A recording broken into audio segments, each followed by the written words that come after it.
Hi, everyone. I'm Peter Giannetti of the International Housewares Association and Homepage News, and welcome to another presentation of the IHA webinar series. Today's presentation will examine California's Textile Extended Producer Responsibility, or EPR, Law SB 707. We'll look at the law's implication for brands, manufacturers, and other companies in the home and housewares industry. The webinar is presented by the Textile Renewal Alliance and the International Housewares Association in cooperation with the Home Fashion Products Association. The session will provide a clear, high-level overview of the law, who it applies to, and what obligated producers need to know, and what they need to know now.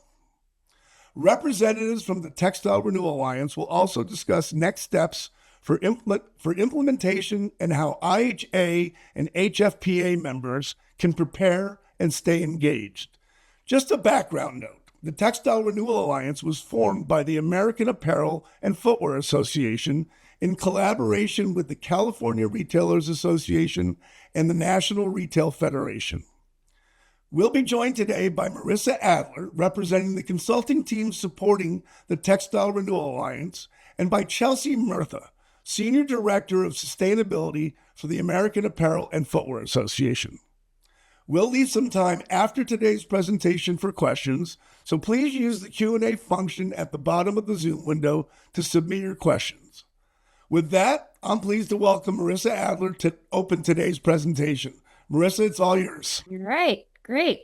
Wonderful, thanks so much. And let me just pull up my slides here, and hopefully you can see the correct screen. So I just want to take a moment and thank the International Housewares Association and for anyone joining from the Home Fashion Products Association for being here today. Thank you, Peter, for the great introduction and for allowing us to come in front of everybody and talk about SB 707 and the Textile Renewal Alliance. And thanks also, Jesse, for staffing behind the scenes here and making this a smooth webinar. So as Peter mentioned, my name is Marissa Adler. I'm one of the team members helping the three associations set up the Textile Renewal Alliance. And before we really get started, a quick disclaimer that we are not attorneys, and this is not intended to provide any legal advice. So everything we're sharing is for informational purposes to the best of our knowledge and ability. But if you have any specific questions related to the content of this or the information about the law itself, please do consult with your own attorney.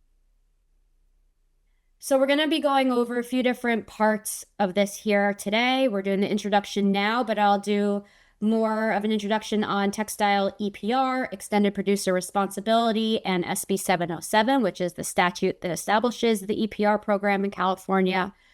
I'll tell you a little bit about who we are as Textile Renewal Alliance. We'll cover some important information about producer definitions and obligations. And then we'll talk a little bit about considerations for IHA and HFPA members and the types of products that you may place onto the market.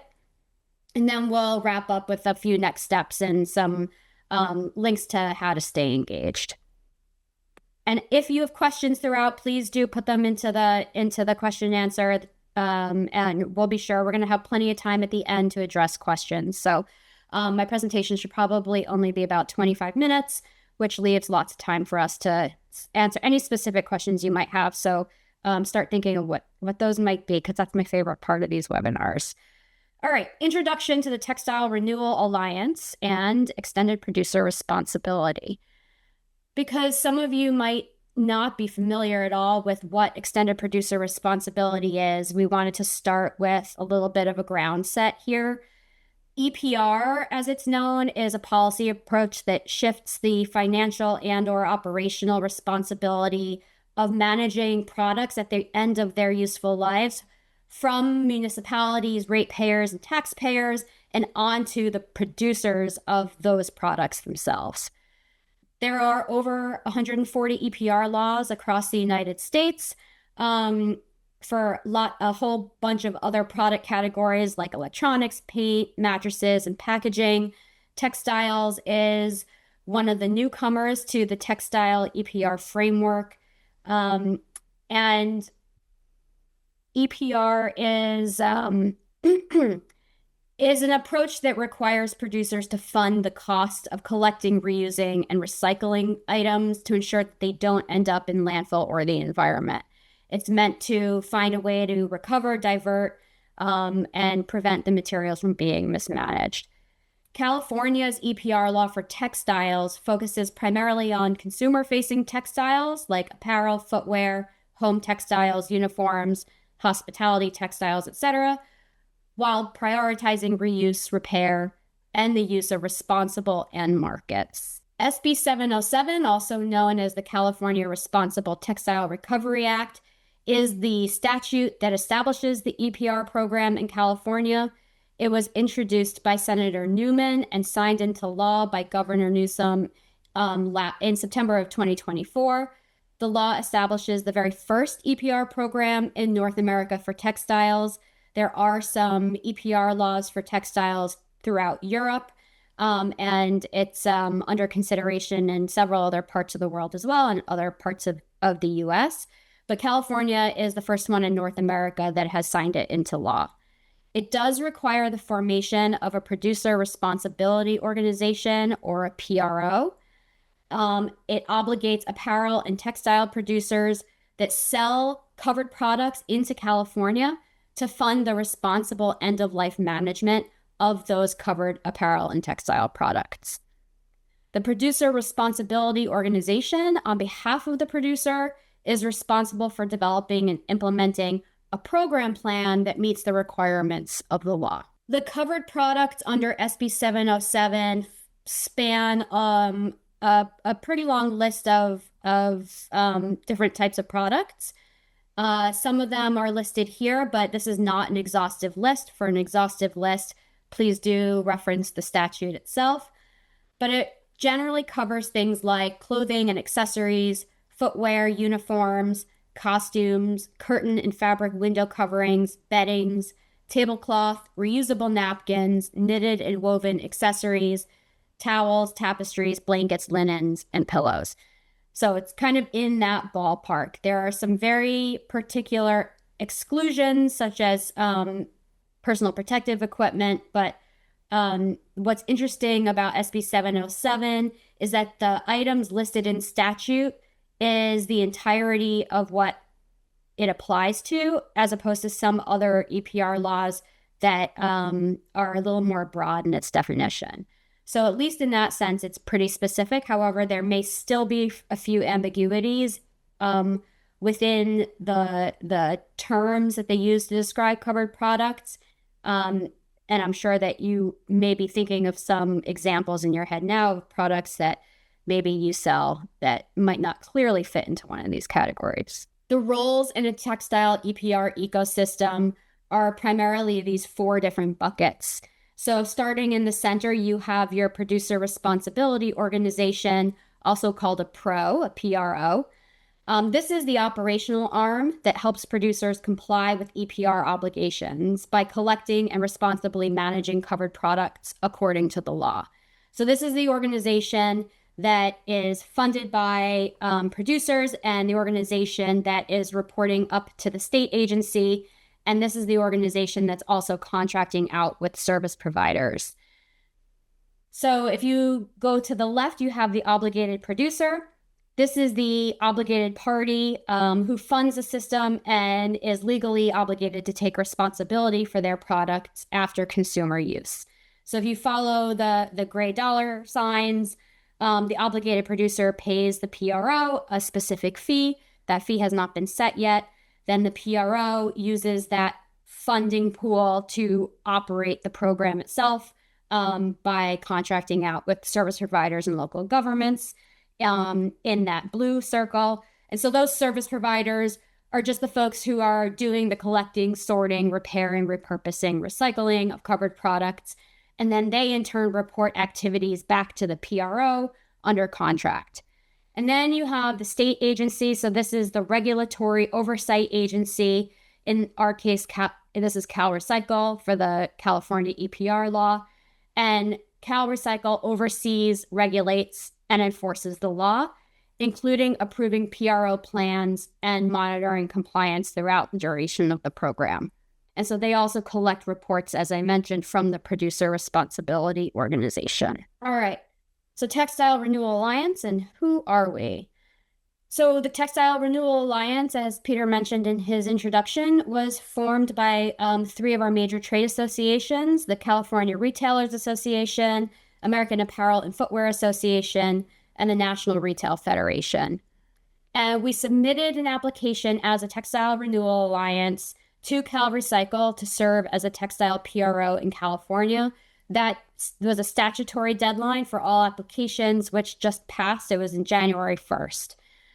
So we submitted our application to be considered for selection as the single PRO managing the entire EPR program in California, which, by the way, I might note will become the largest EPR program for textiles in the world. So Textile Renewal Alliance will support all producers in meeting their obligations under any applicable EPR program or EPR law for textiles. And we are dedicated to ensuring that apparel and textiles are diverted from landfill and collected, repaired, reused, and recycled in compliance with the requirements under the statute. The Textile Renewal Alliance brings significant experience in the retail and apparel industries, as well as relationships across the recovery value chain. This combination is critical to building a practical and cost-effective EPR system that can deliver pragmatic results.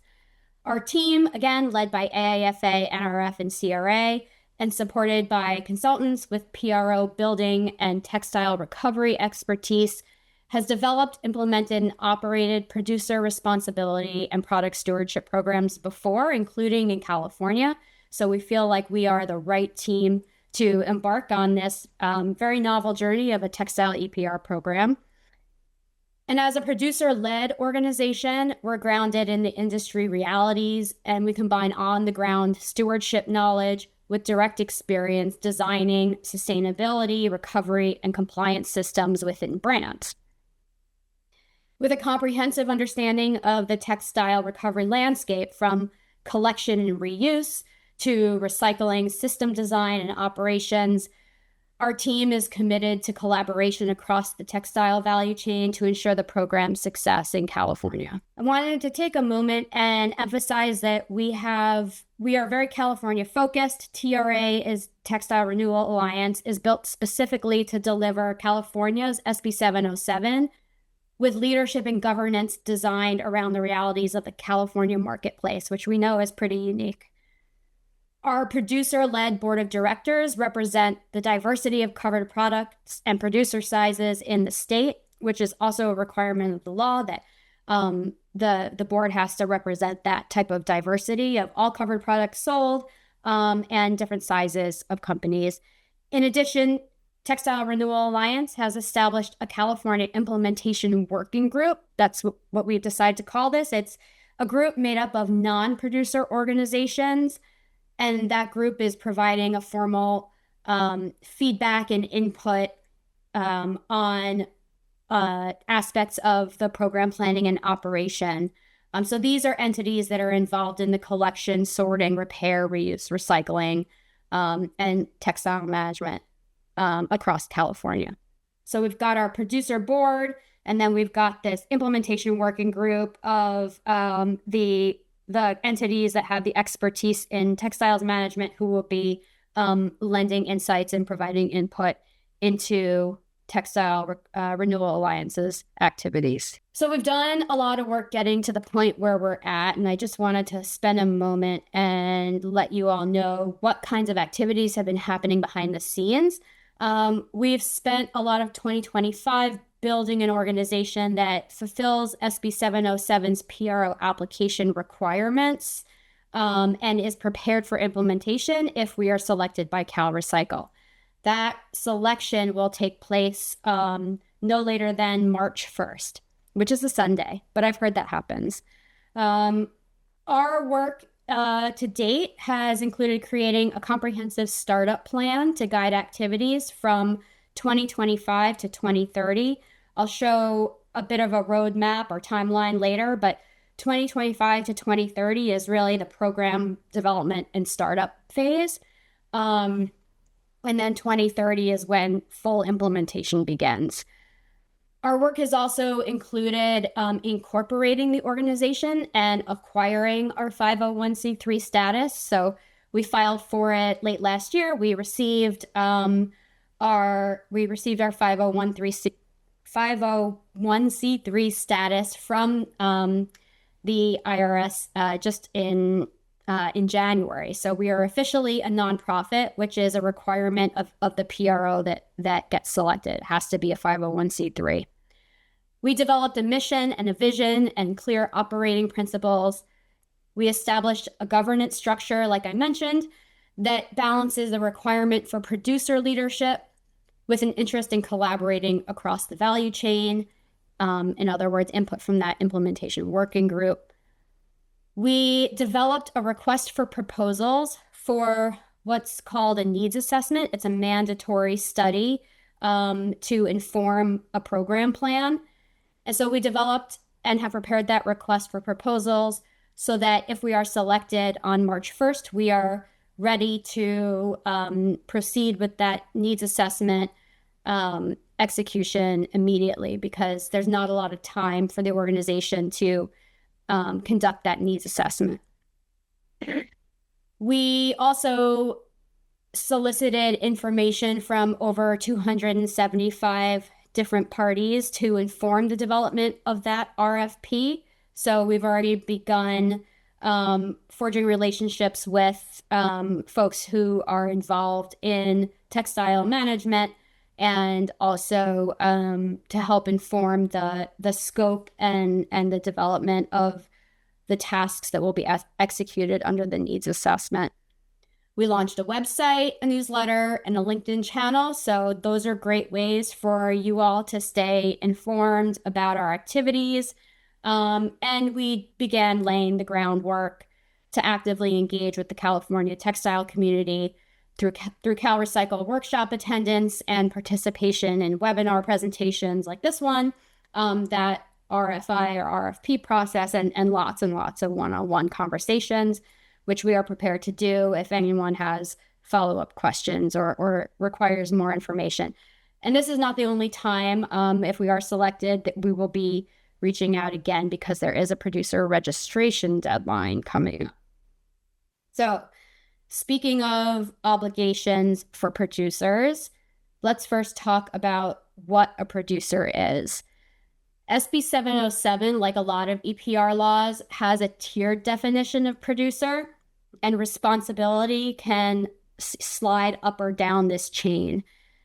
But I'll give you guys the basics. So a producer is initially defined as a person who manufactures a covered product and owns or is the licensee of the brand or trademark.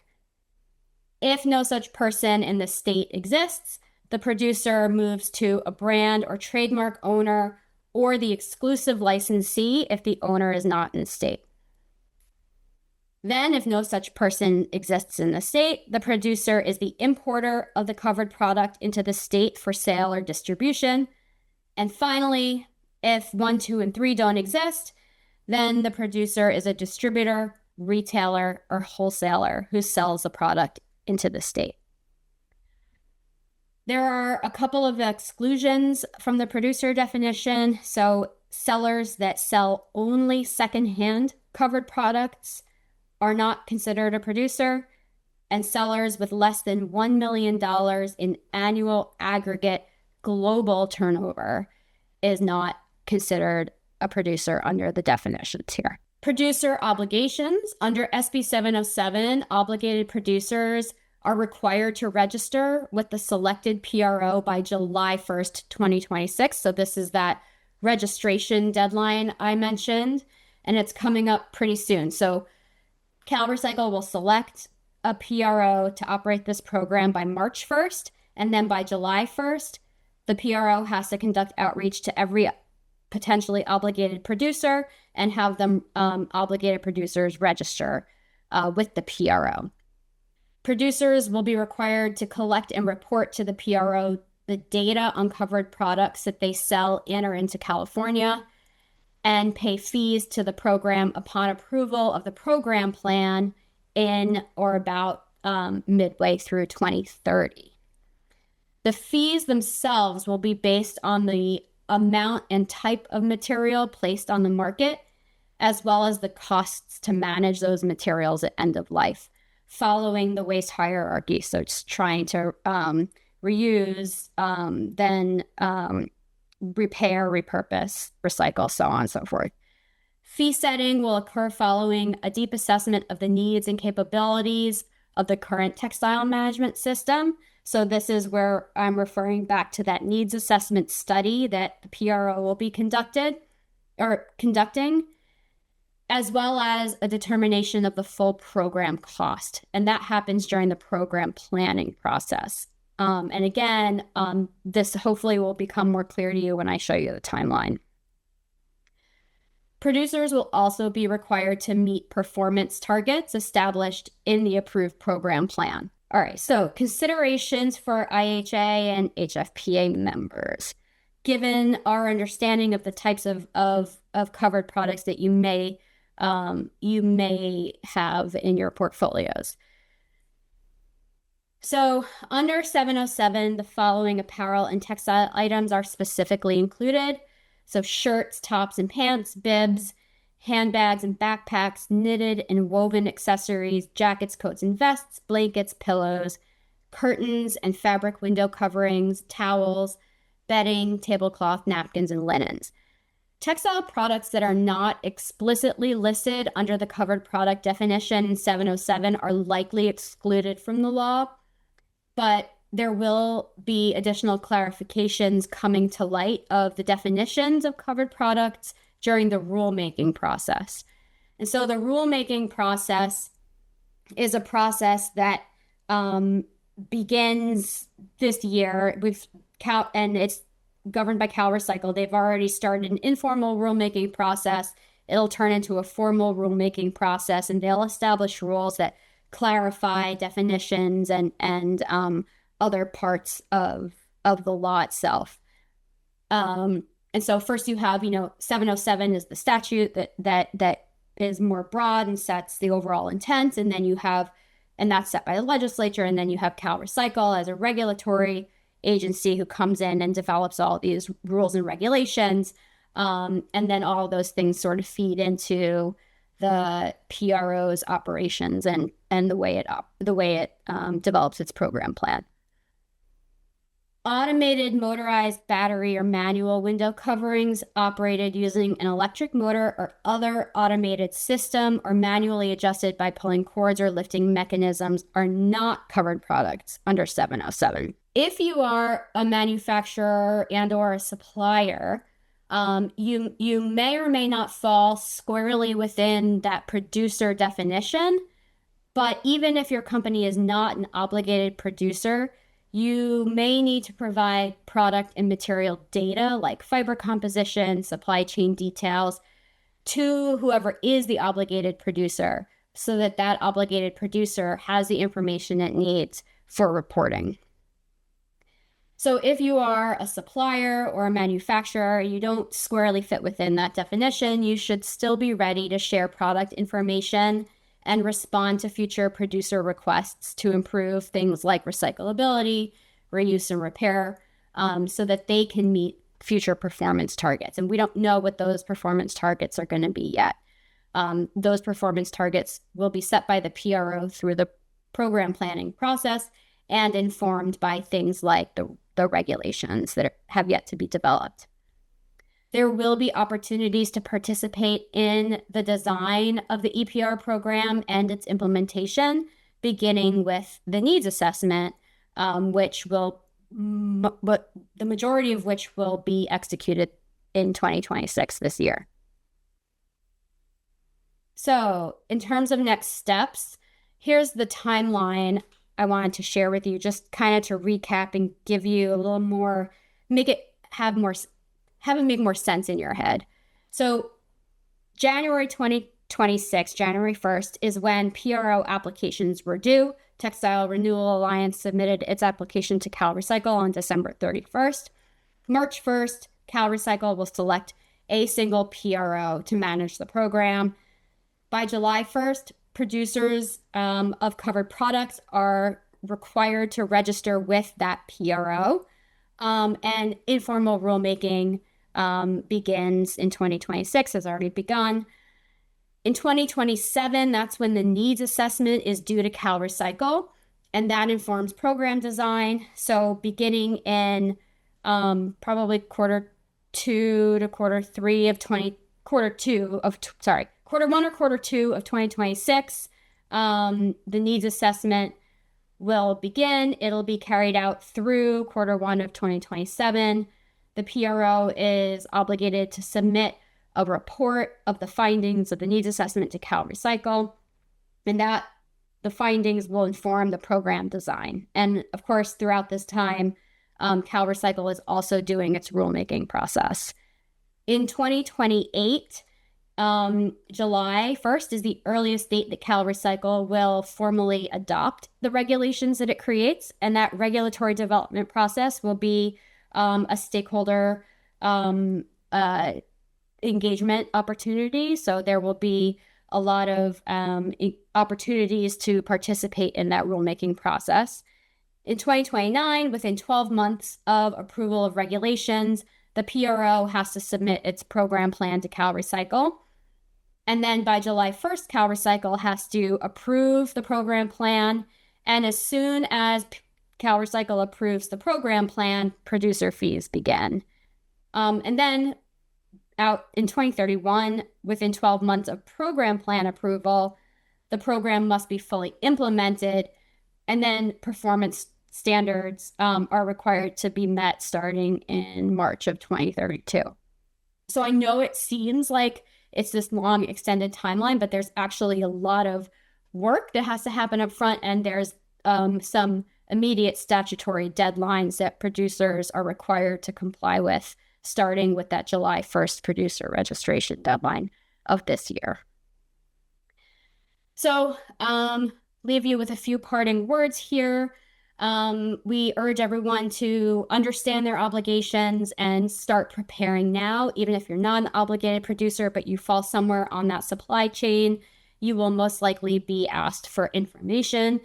So understand your obligations, educate your staff on key compliance requirements, begin assessing your internal data systems so that you can help in data reporting, and prepare to register with the PRO between March 1st and July 1st, 2026. That's for producers. If you're a service provider, again, understand what your opportunities are under SB 707, assess your service offerings and infrastructure in California, and prepare to participate in the needs assessment. And then regardless of where you are, if you're at all affected by SB 707, we are collecting letters of signatories to a letter of support for the Textile Renewal Alliance, which may help show CalRecycle that we are a favored entity in the PRO application process. You can sign up for our newsletter and webinars, and we urge you to sign up for the CalRecycle listserv directly. That way you'll be notified of CalRecycle's official workshops and rulemaking process. And then once that rulemaking process is announced, attend those meetings and participate. So with that, you can always reach us at info@textilerenewal.org, and I will leave this slide up, but move on to question and answer. Well, thank you, Marissa. Chelsea, why don't you jump on back in, and we'll leave the slide here. Remember, it's info@textilerenewal.org. And as far as that QR code everyone saw on the previous slide, in our follow-up correspondence to attendees and to IHA and HFPA members, we will include a link to that letter if you are interested in co-signing it. Very interesting indeed, Marissa. I know there, let me just see if there's a couple questions in the back. There's one question here: are children's or pet toys included? And I'm going to ask I'm going to kind of supplement that question. You gave us a list of a lot of the categories that you believe are affecting people in this industry, and there may be some that will be added for it. There are some exclusions. One of the questions, in addition to pet toys and maybe plush toys like that, our industry has a lot of products in the storage and organization world, for instance, that are multi-material products that include plastic or metal with some textile componentry to it. Those I don't believe are covered right now, or are they? Is that the type of thing that might be added as we go?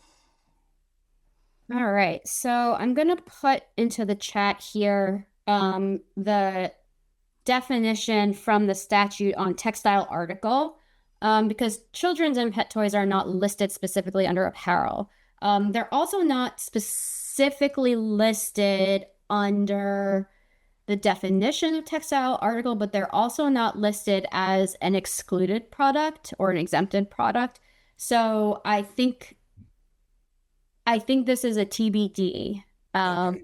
And if someone has a question, they can refer to this, but I'm sure they can reach out to you and you might be able to help them determine at least if there's any course of action they need to be aware of as they go forward. And Chelsea, I know in footwear, for instance, that's not, people wouldn't necessarily associate that as purely a textile product. That's a multi-material product. As far as, is footwear included in this right now or no? So. Footwear is included, as are some travel goods. I think we're unclear right now as to whether like all travel goods are included. So it's not entirely clear to us right now whether like large luggage suitcases are included, but handbags definitely are. So there's going to have to be some additional clarity coming from CalRecycle about what is included and what isn't. The other thing to know too is that, of course, that can evolve over time, right? It might be at the outset that CalRecycle says that a product isn't included, but they could choose to include it. We're getting a lot of questions right now along the same lines of, is my product, is it this product, that product? And it probably isn't prudent now to go through a litany of all the questions. My advice would be get in touch with the Textile Renewal Alliance. Just let them know what you're involved in. And I think what you're saying, Chelsea and Marissa, is there are some TBDs on this. And the best sort of course of action for those who may not be explicitly covered in this document here is to stay tuned and just kind of keep up with what's going on, because the moment that exclusion maybe is lifted, you want to make sure you're aware of that. So that's good to know. Thank you. Someone here is asking a question that I know I had. California tends to sort of set the bar with a lot of its regulations on things like this. Is there any sense of how many other states are nearing such extended product producer responsibility laws? Will they be similar to California? Do they sort of set the rule? Is there a very likelihood that some of them could be so different that it could get a little complicated going forward? I'll also let Chelsea answer this question, but just going back real quick on the previous question, yeah. I would encourage anyone who has a product where they're maybe not sure to really sign up for those CalRecycle regulatory development workshops and things like that and be clued into that process, because that could be an opportunity for them to provide expert industry information to inform CalRecycle as to whether or not a product does end up being included or not included as part of its definition clarification process. And then to your other question, there are other states that are looking at textile EPR. New York has had it come up in the last 3 consecutive legislative sessions. And it hasn't come out of those sessions any of those times. I expect it'll be reintroduced next year as well. Don't expect it to get passed this year. And then Washington also has introduced legislation, but it did not make it out of the legislature this year. Is it your expectation that California's law will sort of become sort of the boilerplate that a lot of these states are using right now? Chelsea? Unfortunately, I actually don't, and I say unfortunately because having consistency is good. But I don't necessarily expect that to be the case. I mean, the bill that was there's two separate and competing visions that have been introduced in New York. Neither of them look anything like the California bill. The Washington State bill did initially look like the California bill, and then that got changed substantially before it eventually got tabled. My understanding too is that we are likely to see a version of the California bill get introduced in Minnesota sometime in this session, but whether or not it stays similar to the California bill remains to be seen. So long story short, is much like packaging, I think California kicks off the conversation, but that doesn't mean that states all align behind that. And so we are likely to see kind of varieties of efforts around textile EPR pop up in different states over the next few years. Very interesting. Chelsea, a question for you. I just know anecdotally that many in our industry who are affected by this may not have been fully aware that this was coming. I'm curious what the state of the apparel and footwear industries are now with regard to their awareness and the level of support you're getting from this, and kind of how long it took you to sort of drum up that support. Right. I mean, we were engaged basically, we had some members engaged before the bill even got introduced, and were engaged all the way through the drafting and eventual passage and enactment of the bill. So I would say, I think the medium to large players in the apparel space are generally pretty aware that this is coming. Where we are finding folks that are unaware, generally smaller companies that aren't necessarily members of AAFA or NRF or CRA or some of the other trade associations that we work closely with. I think too, we are trying to communicate this out to folks who aren't necessarily like apparel or footwear, but might be covered. And I do think there's some surprise and unfamiliarity there. That's well. The example is what you're doing with IHA and HFPA. And I imagine there may be other businesses that or industries that will be able to jump on board. A question, I'm going to ask it sort of on behalf of all the types of members we may have here. So bear with me. I'm going to create some hypotheticals because I'm sure there's going to be some confusion about who the liable obligated party is. Just confirm one thing, though.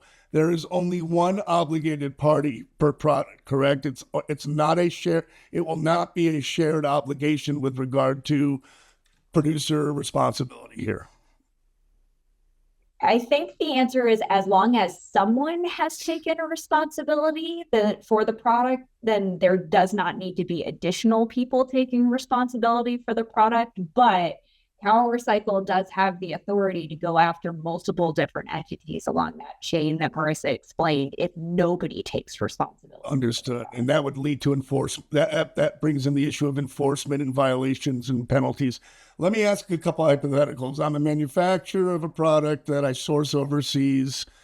I brand it under my own trademark and I sell it to a retailer. Who's the obligated party in that one? I think we might know the answer, but I just want to hear you tell us.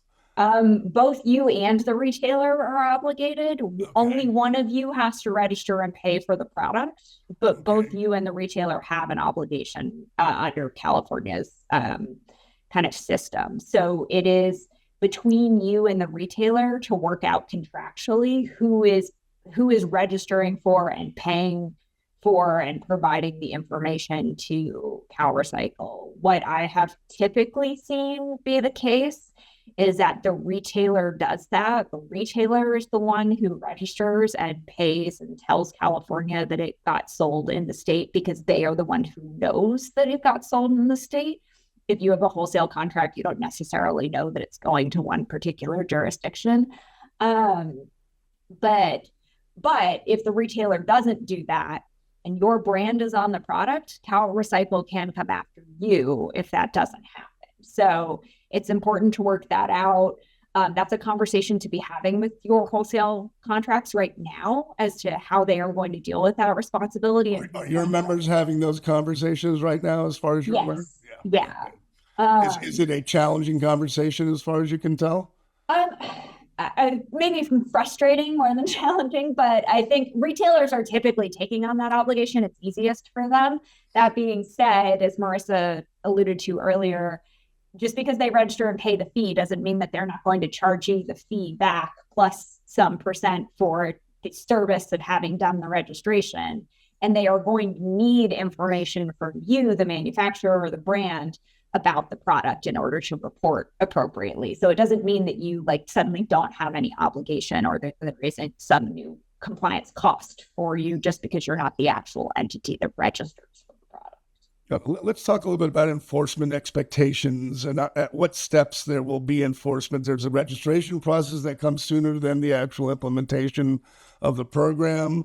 Does the PRO go find the producers, or do the producers have to find the PRO? And then where does the enforcement sort of begin, and what are your expectations with regard to enforcement here, and what type of potential penalties or violations that lead to penalties are you anticipating going on? So I'll kick that to both of you if you need to. Yeah.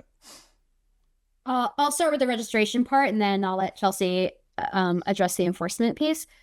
So the PRO will be doing so if Textile Renewal Alliance is selected, we are going to be doing extensive outreach to make sure that we are reaching all potential obligated producers. We're going to be using lots of different outreach approaches and different media to get out in front of producers so they're aware and that we can give them the right instructions for registering. Ultimately, the producer is the one that is the obligated party and is enforced upon. And so it is sort of a shared responsibility, I would say. The PRO is there to represent producers and work on behalf of producers, but the producer needs to know about their requirements and know about the PRO and follow the proper registration. And there can only be one PRO, correct? That's in California, that's how the law is written for the first 5 years of the program's operation. So that's 2030 to 2035. After that, Cal Recycle may approve additional PROs. Great. Chelsea, how about the enforcement issue? Right. So enforcement is going to be a little bit of everything. The PRO is going to be incentivized to look for and try and register as many producers as possible, because the more producers that are registered and paying into the PRO, the cheaper it is for everyone. The fees reduce across the board if everyone is paying into the system. The other thing is that other companies know that your competitors will report on you if you are not registered with the PRO. The list of who is registered with the PRO is public and published by both the PRO and Cal Recycle, so that's accessible, and your competitors can look up whether or not you're there. And if they're paying, they're going to want you to be paying as well. And then in terms of like what enforcement actually can look like, in the statute, Cal Recycle has the ability to fine non-compliant entities up to $10,000 per day for for any penalties in there. So this is any individual product you haven't reported, like $10,000 per day per product is the initial fine. And then if that's a knowing violation, which unfortunately you're all being told about this right now, so the fine goes up to $50,000 per day per violation. So there's a pretty strong incentive to sign up with the PRO and register and make sure that you are avoiding those. We've seen some enforcement action out of Cal Recycle around marketplaces and mattresses that haven't been reported on. So they are looking. And this is, we've actually had a lot of conversations with Cal Recycle about online marketplaces in particular and how to prepare to be to do enforcement in those areas. So they're certainly looking at plans to try and make sure that the full scope of entities selling into the state are covered. Any sense of what the audit procedure is going to be once people are registered and the law is enacted? And, is it self-auditing? Is it regular reports? How is that going to work? Marissa, you can talk about I know CalRecycle has told us like they are literally going to go to stores and pull things off the shelves and send companies emails and be like, show me where you're registered for this, show me where you paid your fee. And so I know that they have plans for that. And the statute has reporting requirements of the PRO. So the PRO has to report annually to on producer registration, producer compliance and non-compliance, and program operations and metrics and things like that annually. So there is a pretty strong open line of communication and insight that CalRecycle will have into who is compliant and who's not compliant. I'm trying to think if there are any other specific reporting requirements that the PRO has to CalRecycle. I'm not sure. I have to look. Very good. Chelsea, you mentioned fees. We're not going to get into what those fees will be, but I'm curious, when would a fee schedule be posted? How are fees going to be effectively determined in that context? Yeah. First, I can go, or you can jump in if you want. Sure. So the fees are going to be determined sometime in the next couple of years, certainly before the program starts. It has to be, the fee methodology has to be explained in the program plan, which the PRO develops and submits to CalRecycle for approval. And so probably in like the 2028 time frame, I would say, is where there's going to be more clarity on the fees and what the fees might be. But essentially, the way that the fees are set is that the needs assessment will identify what the current ecosystem is around collection, sorting, and materials management, and then these assessment will have to estimate what additional costs there will be to build out the infrastructure to meet the minimum requirements of the law. And then that will set a total program cost. And then that total program cost will be allocated based on the quantity and types of materials that are in the covered products that producers sell into California. So it's sort of like a big pie is the total cost of the system, and each slice of that will be owned by each producer based on how much they sell. It may be weight-based, it may be unit-based. It doesn't specify in the law one way or the other. It hasn't been determined yet.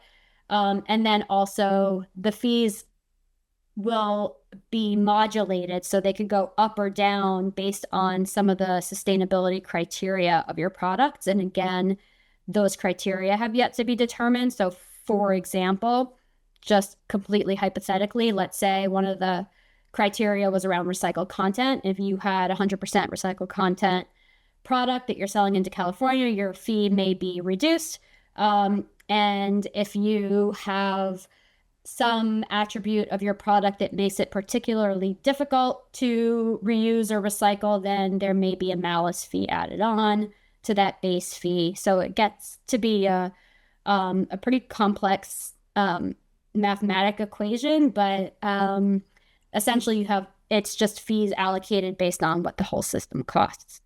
Nobody told me that it was going to be math today. So, yeah. So this has been great. I know there's going to be more questions from people who are attending and more people in the industry. Obviously, there's some key deadlines coming up. March 1st is one of them. And I think I can say that what we need to do and what we will do with IHA and hopefully with the support of HFPA, we'll stay engaged with the apparel and footwear group and the Renewal Alliance. And if there's news and developments, we will do our best to make sure we get that information out to our members. Are there any questions that we haven't asked that you often get asked before we wrap up today? Is there any kind of closing points that we haven't considered? Because I think we've covered a lot of ground. The one thing I always get asked now is, we don't know what the fees are. We don't know what the program looks like, but I know this is coming. Like, what do I do right now? And the thing that we are talking to our members about is really getting your data infrastructure in kind of tip-top shape. I think a lot of people realized as packaging EPR rolled out that they either didn't have data that they needed, or the data was very kind of siloed and found in different Excel sheets, or even in particular employees' heads in different parts of the organization. And it wasn't accessible in kind of any centralized manner. It wasn't easy to pull reports about packaging and kind of modulate those based on different state requirements. And if you've gone through the exercise of trying to get into shape about packaging, I think that gives you a decent roadmap for building a IT infrastructure that will help you be ready for this. Obviously, we can't give you a lot of details on explicit criteria, but things just like fabric composition, trims, finishes, things like that. Information you probably have, but not necessarily in like a structured, easy to pull way. That would be what I would be working on. It's trying to get that into a really kind of organized way where if you needed to pull all of that and give it to a regulator about your product, you would be able to do so. Great advice. Marissa, anything to add there? I don't think so. I mean, I think just building on what Chelsea said is the composition of the product. So like the finishes, the dyes, the chemicals, all that stuff will eventually, if it's slated for some form of recycling, will be information that eventually the PRO will need to understand. And watch the progress on the needs assessment, because I think that process will require input from experts across the value chain. And that study will very much inform how the program gets developed. Well, Chelsea, Marissa Adler, thanks so much for your time today. Very revealing presentation, and I think you've given our attendees, and we will continue to push this information out to our industry, a lot to start thinking about now. And just remember, you can reach the Textile Renewal Alliance at info@textilerenewal.org. We will be following up with the link to the letter of support that Marissa mentioned earlier, and we will include the link to the Textile Renewal Alliance as well too. More to come. Thanks again for all your time. I appreciate everyone. Remember, recordings will be available to our membership, and we'll get those out very, very soon. Thanks again for joining us. For the International Housewares Association and Homepage News, I'm Peter Gianetti, and we'll see you next time. Thanks, everyone.